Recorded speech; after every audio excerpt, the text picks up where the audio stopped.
My name's Amanda O'Hanlon, and for my project, I chose to do Rene, Magritte, and Surrealism. So, Surrealism is a cultural and creative movement. The poet Guillaume Apollinaire first coined the term surreal in reference to the idea of an independent reality existing beneath our conscious reality. And the Surrealist movement initially surfaced in 1924 when the French poet André Breton published his Manifesto of Surrealism.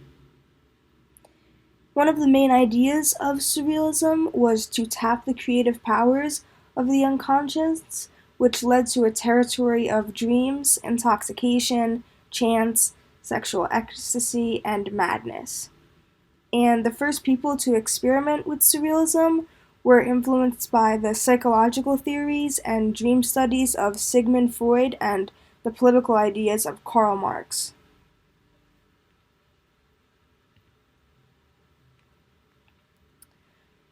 So Rene Magritte completed military service in 1921, and he then found work as a freelance poster and advertisement designer while he continued to paint once he returned home. And then in 1927, Magritte moved from Brussels to Paris, and that's where he became a leading figure in the visual surrealist movement. He was greatly influenced by Giorgio de Chirico, an Italian artist, and he was influenced by his paintings between 1910 and 1920. Magritte's work is illusionistic, and dream imagery is a major theme in a lot of his pieces, and he often features erotically explicit objects in dreamlike surroundings. His newfound popularity in the late 1930s resulted in his expositions of his work in New York City and London.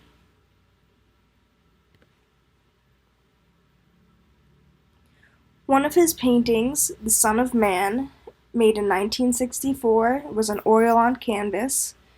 Um, in this painting, is considered surrealism because of the man's face is largely obscured by a floating green apple. Um, if you look closely, you can see the left arm seems to be bending backwards at the elbow, and the eyes still slightly peek through behind the apple. And a quote by Magritte himself about this painting is, "At least it hides the face partly well. So you have the apparent face, the apple, hiding the visible but hidden, the face of the person. It's something that happens constantly. Everything we see hides another thing. We always want to see what is hidden by what we see. There is an interest in that which is hidden and which the visible does not show us. This interest can take the form of a quite intense feeling, a sort of conflict, one might say, between the visible that is hidden and the visible that is present."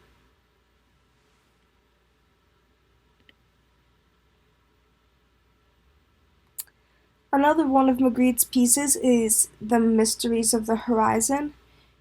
It was made in 1955, and it is also an oil on canvas painting. In this piece, it features three seemingly identical men in bowler hats, and they are in an outdoor setting at twilight, and each one is turned towards a different direction.